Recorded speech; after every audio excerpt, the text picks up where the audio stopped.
Hi friends, welcome back to our channel. చాలామంది కూడా మన స్పెషల్ స్పెషల్ డిఎస్సి గురించి చెప్పండి సార్, మరి స్పెషల్ ఎడ్యుకేషన్ టీచర్స్ గురించి చెప్పండి అని చెప్పేసి చాలామంది అడుగుతూ ఉన్నారు. ఎందుకంటే కొన్ని జిల్లాలలోనే వాళ్ళకి సర్టిఫికేట్ వెరిఫికేషన్ జరిగింది, మిగిలిన జిల్లాలలో జరగలేదు. దానికి కారణం ఏంటంటే ఒక కోర్టు కేసు. దానికి కారణం ప్రధానంగా కోర్టు కేసు అనేది ఉన్నది. ఈ కోర్టు కేసు కారణంగా ఈ యొక్క స్పెషల్ ఎడ్యుకేషన్ టీచర్స్ వాళ్ళది వెరిఫికేషన్ అనేది ఆగిపోయింది. దానికి సంబంధించిన ఒక వెలుగులో అయితే ఈరోజు ఒక పేపర్ న్యూస్ వచ్చింది. నేను చెప్దాం అనుకున్నాను, వర్క్ బిజీలో ఉండి చెప్పలేకపోయాను. ఓకే, మొత్తానికైతే వీడియో చూసేవాళ్ళు మొదటి నుండి చివరి వరకు చూసినట్టయితే మీకు ఒక ఇన్ఫర్మేషన్ అయితే అర్థమవుతుంది. చూడండి. అండ్ కోర్టు కేసులతో జిల్లాలలో ఆగిన స్పెషల్ టీచర్ వెరిఫికేషన్ అని ఇచ్చినారు. ఇక్కడ చూసినట్టయితే హైకోర్టు కేసులో స్పెషల్ డిఎస్సి, హైకోర్టు కేసుతో డిఎస్సి స్పెషల్ టీచర్ రిక్రూట్మెంట్ ప్రక్రియ పలు జిల్లాలలో ఆగిపోయింది. ఈ స్పెషల్ డిఎస్సి టీచర్ల యొక్క రిక్రూట్మెంట్ ఈ కోర్టు వలన పలు జిల్లాలు, అంటే చాలా జిల్లాల్లో ఆగిపోయింది. అది 16 జిల్లాలలో ఆగిపోయిందని చెప్పేసి నిన్నటి పేపర్లో అయితే ఇచ్చినారు. మరి ఈ రోజు వచ్చిన పేపర్లో చూసినట్టయితే తమకు టెట్ అవసరం లేదని కొందరు స్పెషల్ డిఎస్సి టీచర్ అభ్యర్థులు న్యాయస్థానాన్ని ఆశ్రయించారు. నిజమే, ఈ స్పెషల్ డిఎస్సి టీచర్స్కి టెట్ అనేది అవసరం లేదు, అసలు వీళ్ళకి అవసరం లేదు. వీళ్ళు కరెక్టే, ఈ విధంగా కోర్టుకు వెళ్ళడం అనేది కూడా కరెక్టే. దీనికి సంబంధించి వీళ్ళు హైకోర్టులో కేసు వేశారు. హైకోర్టులో కేసు వేసిన సందర్భంలో వీళ్ళు కోర్టును ఆశ్రయించినప్పుడు ఏం జరిగిందంటే, కొంతమంది కోర్టుకు సంబంధించిన కేసును విత్డ్రా చేసుకున్నారు. ఇక్కడ ఉంటుంది చూడండి. తమలో టెట్ అవసరం లేదని కొందరు స్పెషల్ టీచర్స్ అభ్యర్థులు న్యాయస్థానాన్ని ఆశ్రయించారు. దీంతో స్పెషల్ ఎస్జిటి కేటగిరీలో 13 జిల్లాలలో, స్కూల్ అసిస్టెంట్ కేటగిరీలో 14 జిల్లాలలో సర్టిఫికేట్ వెరిఫికేషన్ ఆగిపోయింది. 13 జిల్లాలలో ఎస్జిటికి సంబంధించిన సర్టిఫికేట్ వెరిఫికేషన్ 1:3 సర్టిఫికేట్ వెరిఫికేషన్ ఆగిపోయింది. అదేవిధంగా స్కూల్ అసిస్టెంట్ కేటగిరీలో 14 జిల్లాలలో సర్టిఫికేట్ వెరిఫికేషన్ ఆగిపోయింది అని చెప్తూ ఉన్నారు. ఇటీవల కోర్టుకు పోయిన కొందరు అభ్యర్థులు అప్పీల్ విత్డ్రా చేసుకోవడంతో చూసినరా, కొంతమంది అభ్యర్థులు ఇక్కడ అప్పీల్ను విత్డ్రా చేసుకున్నారు. అప్పీల్ను విత్డ్రా చేసుకోవడంతో ఆదివారం 5 జిల్లాలలో సర్టిఫికేట్ వెరిఫికేషన్ కాగా 5 జిల్లాలలో సర్టిఫికేట్ వెరిఫికేషన్కు అధికారులు అవకాశం ఇచ్చినారు. కొంతమంది ఎందుకు దీన్ని విత్డ్రా చేసుకున్నారంటే, ఉద్యోగం వస్తుంది, ఎందుకు అవసరమా పోరాటం చేయడం అనుకున్నారు. ఏమో మనకు తెలియదు, కానీ కొంతమంది దీంట్లో పోరాడితే అయిపోతుండే, వెళ్ళి కోర్టులో వాళ్ళే కేసేసి వాళ్ళ కేసుని వాళ్ళు విత్డ్రా చేసుకోవడంతో ఆదివారం 5 జిల్లాలలో సర్టిఫికేట్ వెరిఫికేషన్ను అధికారులు 5 జిల్లాల్లో సర్టిఫికేట్స్ వెరిఫికేషన్కు అధికారులు అవకాశం ఇచ్చారు.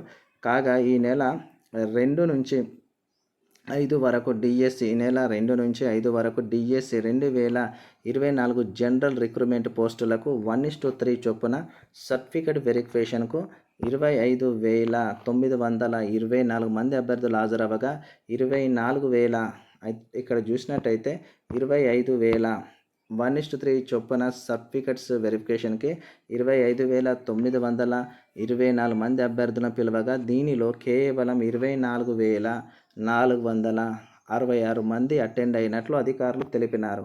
ఇక్కడ చూసినట్టయితే మిత్రులారా, స్పెషల్ ఎడ్యుకేషన్ టీచర్స్ డిఎస్సికి సంబంధించి చాలామంది మిత్రులు ప్రతి వీడియో కింద కామెంట్ చేస్తూనే ఉన్నారు. ఇక్కడ చూడండి, ఇది ఏంటంటే మీకు టెట్ అవసరం లేదని కొంతమంది కోర్టును ఆశ్రయించారు.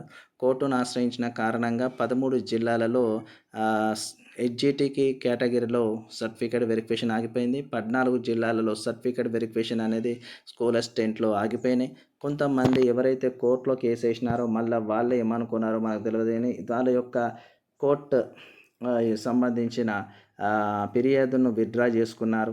దాంతో కారణంగా ఆదివారం 5 జిల్లాలో సర్టిఫికేట్ వెరిఫికేషన్ అనేది జరిగింది. మరి మిగిలిన ఇంకెన్ని జిల్లాలో సర్టిఫికేట్ వెరిఫికేషన్ ఉందో అనేది ఇక తెలవాలి మీకే. ఓకే, స్కూల్ ఎడ్యుకేషన్లో స్పీడ్గా నిర్ణయాలు, బడుల బలోపేతానికి వేగంగా చర్యలు అని చెప్పేసి ఇక్కడ ఇచ్చినారు. ఇక్కడ చూసినట్టయితే 10 రోజులలో నియామక పత్రాలు. రాష్ట్రంలో 11,062 పోస్టుల భర్తీకి సర్కార్ డిఎస్సి 2024లో నోటిఫికేషన్ ఇచ్చింది. జూలై 18 నుంచి ఆగస్టు 5 వరకు రాత పరీక్ష నిర్వహించినారు. 2,79,000 మంది అప్లై చేసుకోగా 2,46,000 మంది పరీక్షలు రాసినారని చెప్పినారు.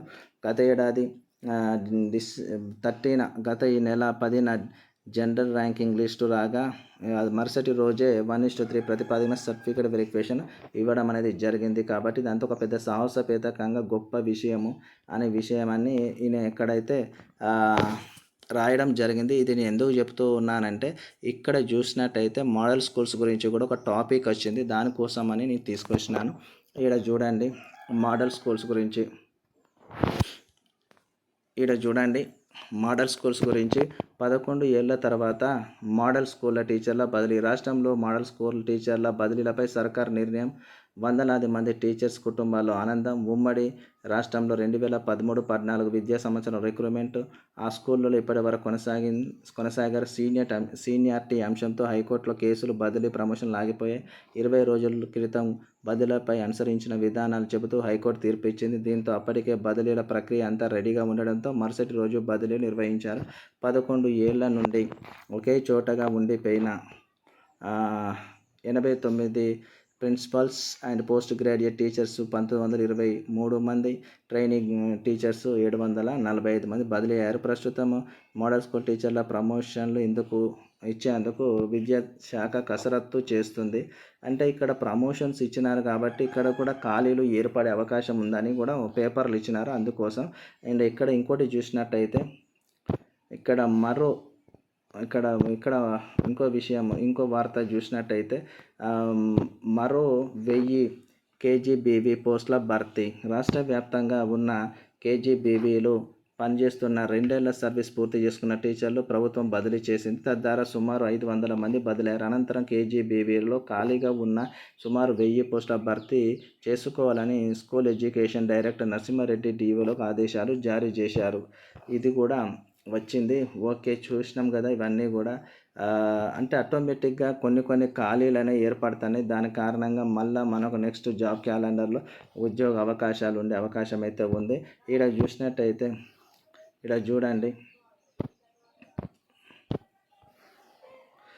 చూసినట్టయితే ఫస్ట్ క్లాస్ టు ఇంటర్ వరకు అంటే అంతర్జాతీయ ప్రమాణాలతో young India integrated residential schools deputy CM బట్టి విక్రమార్క అనేటైనా దీన్ని ప్రకటించిండు. ఈ విధంగా ఒక్కొక్క స్కూల్ కాట 20 నుంచి 25 ఎకరాలలో 20 కోట్ల రూపాయలతో నిర్మాణం చేస్తారంట.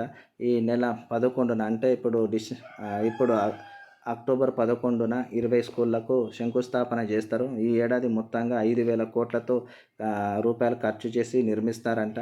స్కూల్స్ డిజైన్ కూడా విడుదల చేసిండు. ఆ స్కూల్స్ ఇట్లుంటాయి అన్నమాట. ఇక్కడ ఉన్నది కదా, ఈ స్కూల్స్ అనేది ఇలా డిజైన్ చేశారు. ఇవి కార్పొరేటివ్ స్థాయి స్కూళ్ళ లెక్క ఉంటాయి. వీటన్నిటిని కూడా మరి నిర్మాణం చేయబోతున్నట. ప్రతి 1000 మంది పిల్లలకు 126 మంది టీచర్స్ ఉంటారని కూడా ఇచ్చినారు వేరే పేపర్లో. దీనికి చూడండి, ఇల్లు కూడా మనకు రిక్రూట్మెంట్ రానున్న రోజుల్లో కనిపిస్తుంది. ప్రతి గ్రామానికి ఒక రెవెన్యూ అధికారి అని చెప్పేసి ఈరోజు న్యూస్ పేపర్లో వచ్చింది. ఇలా చూస్తే కొత్త చట్టం రాకముందే నిర్ణయం అంటే రెవెన్యూ కొత్త చట్టం తీసుకొచ్చిన తర్వాత ప్రతి గ్రామానికి ఒక రెవెన్యూ అధికారిని పెడదామని నిన్న పేపర్లో వచ్చింది. మళ్ళీ తర్వాత వీళ్ళు ఏమనుకుంటున్నారంటే కొత్త చట్టం రాకముందే గ్రామానికి ఒక రెవెన్యూ అధికారిని అంటే ఇంతకుముందు వీఆర్ఓ ఉండే కదా, దానిలాగానే ఒక వ్యవస్థను తీసుకొద్దాం అనుకుంటున్నారు. చూడాలి, దేశానికే రోల్ మోడల్గా ఉండేలా కొత్త చట్టం. దాని పేరు ఏం పేరు పెడుతున్నారంటే భూమాత.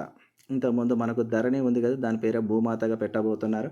ట్యాంపరింగ్ చేయకుండా భూ రికార్డులు డిజిటలైజేషన్ అంట. 17 మంది రెవెన్యూ అధికారులకు ఐఏఎస్ హోదా ఇచ్చిండట, అంటే ప్రమోషన్ ఇచ్చిండట. 33 జిల్లాలకు సెలక్షన్ గ్రేడ్ డిప్యూటీ కలెక్టర్ పోస్టింగ్లు క్రియేట్ చేస్తామని చెప్పినాడు. ఓకే, మొత్తానికైతే అతి త్వరలో మనకు మండలానికి ఒక రెవెన్యూ ఆఫీసర్ అయితే రాబోతున్నారు. మళ్ళీ వీఆర్ఓ సేవలు ఇదే ప్రతి రెవెన్యూ గ్రామానికి ఒక రెవెన్యూ అధికారి. కొత్త రెవెన్యూ చట్టం రాకముందే పునరుద్ధరణ. ఇట్లా ఇస్తే మనకు జాబ్ క్యాలెండర్లో దీనికి సంబంధించింది కూడా మనకు పెడతారనమాట. ఇంకోటి బ్యాక్లాగ్స్ లేకుండా recruitment, DSC recruitment backlog check అంట. ముందు స్కూల్ అసిస్టెంట్లో నియామకం, తర్వాత ఎడ్జిటీల జాబితా. రెండింటికి ఎంపికైతే వారికి స్కూల్ అసిస్టెంట్ కొలువు. ఎడ్జిటీలకు 2వ స్థానంలో ఉన్న అభ్యర్థికి ఛాన్స్. అండ్ టీచర్ పోస్టులు ఎంపికైన అభ్యర్థులకు తుది జాబితా నేడు. అండ్ 9వ తారీఖున రేవంత్ రెడ్డి చేతుల మీదుగా నియామక పత్రాలు. అంటే ఎవరైతే